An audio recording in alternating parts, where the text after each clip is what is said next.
সব বয়সেরই একটা চাহিদা থাকে, এটা চিরন্তর সত্য কথা।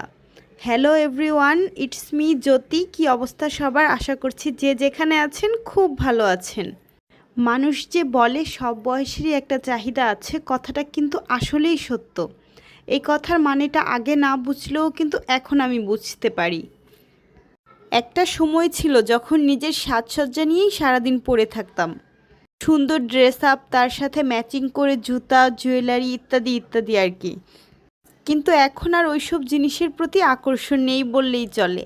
এখন ভালো লাগে ঘর সাজাতে, ঘরের জন্য ফার্নিচার কিনতে, শোপিস কিনতে। এখন আসলে আমার পুরোটা জুড়েই আমার সংসার।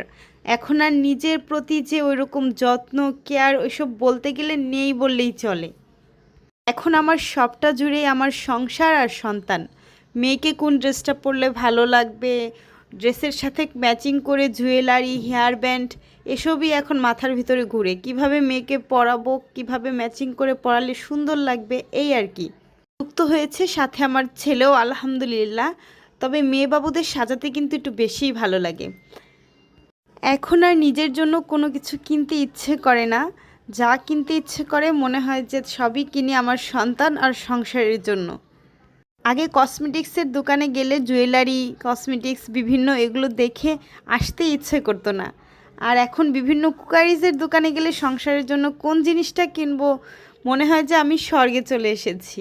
আমার কুকারিজ এখন কিনতে খুব ভাল লাগে সংসার সাজাতে। তাই একটু গিয়েছিলাম যমুনা ফিউচার পার্কে একটু আনকমন কিছু কিনতে।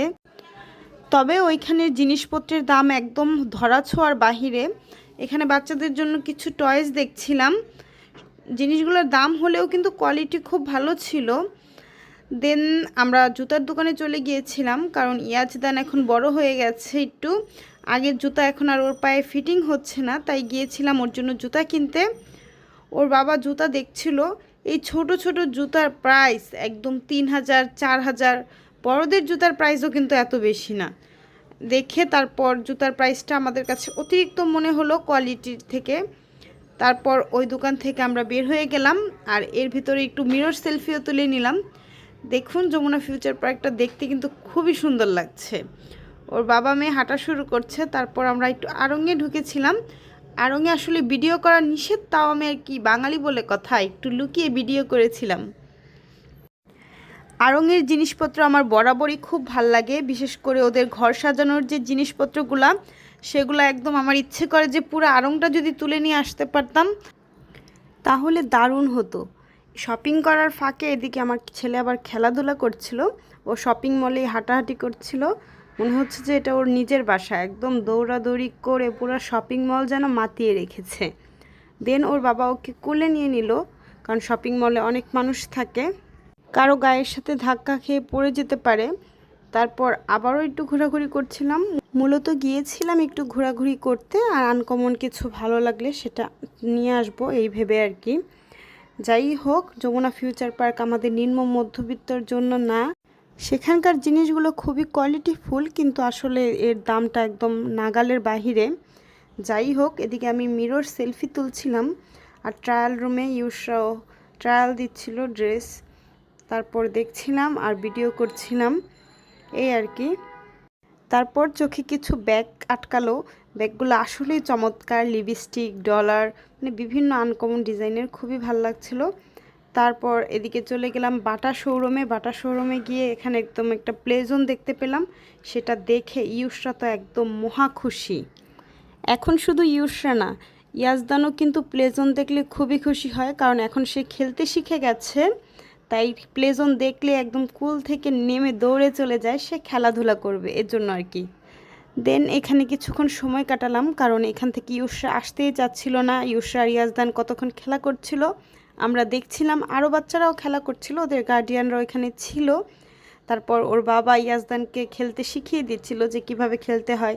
ইয়াজদান তো একদম লাফালাফি করে একদম খুশিতে কি যে আত্মহারা হয়ে গেছিল।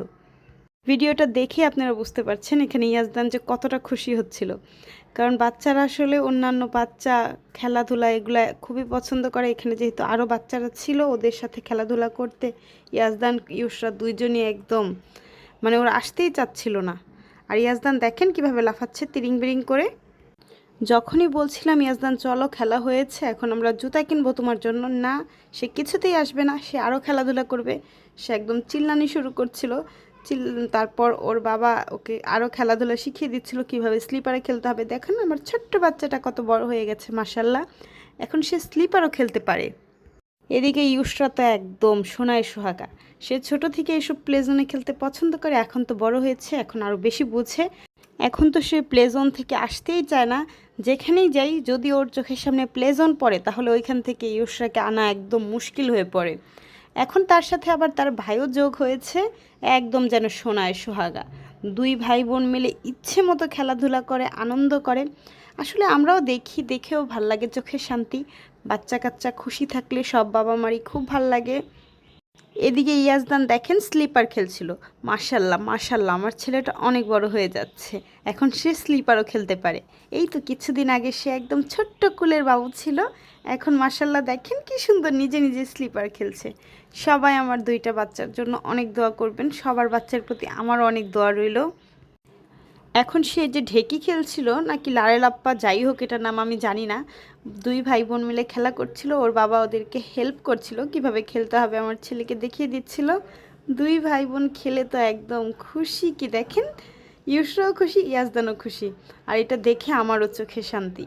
এদিকে ইয়াজদানকে ওর বাবা খেলাধুলা করাচ্ছিল, আর ইউসরা তো এখন বড় হয়ে গেছে, সে নিজে নিজেই খেলাধুলা করতে পারে। আর আমি বারবার এদিকে ইউসরাকে বলছিলাম, ইউসরা চলো আমাদের এখন সময় নেই, অনেক খেলাধুলা করেছো। তারপর বের হয়ে গেলাম এই বাটার শোরুমটা থেকে। বের হয়ে যাওয়ার পর আমরা ভাবলাম কিছু খাওয়া দাওয়া করি, তাই প্রথমে গিয়েছিলাম হচ্ছে ডমিনোজে। এখানে বসেছিলাম অনেকক্ষণ পিৎজার অর্ডার দিয়ে। আসলে ওদের অনেক লেট হচ্ছিল, কেন আমি জানি না। ডমিনোজের এই জিনিসটা আমার খুবই খারাপ লেগেছে, অনেক লেট করে ওরা সার্ভ করছিল পিৎজাটা। এর ভিতরে একবার বলল যে আমাদের পিৎজাটা নাকি পুড়ে গেছে।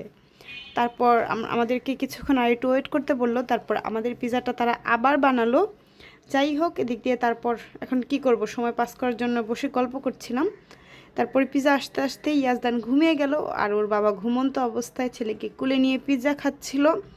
পিৎজাটা আমার কাছে আসলে খুব বেশি ভালো লাগেনি, জানি না কেন, সবার কাছে ভালো লাগতে পারে, বাট আমার কাছে ডোমিনোজের পিৎজাটা আহামরি কিছু লাগেনি। এটা খেয়ে আমরা খুবই হতাশ। যাই হোক হয়তো বা আমাদের টেস্ট বাইটের সাথে যায় না। তারপর খাওয়া দাওয়া শেষ করলাম, কিন্তু ইউসরার বাবাকে আমি বলছিলাম যে তোমরা খাও, যেহেতু টাকা দিয়ে কিনেছি এটা তো ওয়েস্ট করা যাবে না, তোমরা খেয়ে একদম পয়সা উসুল করো।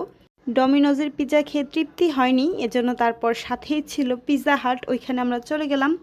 ওর বাবা বিফ পিৎজাটা অর্ডার করেছিল, এটা আসলে দেখেই খুব ভালো লাগছিল, একদম গরম গরম ফ্রেশ পিৎজা, আর দেখেন চিজে একদম ভরপুর। আগেও কিন্তু আমরা বিফ পিৎজায় অর্ডার দিয়েছিলাম, কিন্তু ওইটা আসলে দেখেন ওইটার আর এটার চেহারা একদম ডিফারেন্স। যাই হোক ইউসার বাবা খাচ্ছিল, আমিও খাচ্ছিলাম, খুবই মজা ছিল এই পিৎজাটা। এই পিৎজাটা খাওয়ার পর মনে হলো একদম পয়সা ওসল একটা পিৎজা খেয়েছি। যাই হোক বুঝতে পারলাম যে পিৎজা হাটের পিৎজাটাই কিন্তু ডমিনোজের পিৎজার থেকে বেশি মজা। দুইটার পিৎজা যদি আমাকে কম্পেয়ার করতে বলেন তাহলে অবশ্যই আমি পিৎজা হাটের পিৎজাটাকে এগিয়ে রাখবো। ডমিনোজের পিৎজাটাও ভালো ছিল মোটামুটি, তবে পিৎজা হাটের পিৎজাটা একদম বেস্ট, আমার কাছে খুবই ভালো লাগছে। এদিকে ইয়সরার বাবা আমাকে খাইয়ে দিচ্ছিল, আর দেখেন ইয়সরার বাবা কত সুন্দর করে পিৎজা খাচ্ছিল। তারপর আমরা পিৎজা খেয়ে বাই বাই বলে যমুনা ফিউচার পার্কে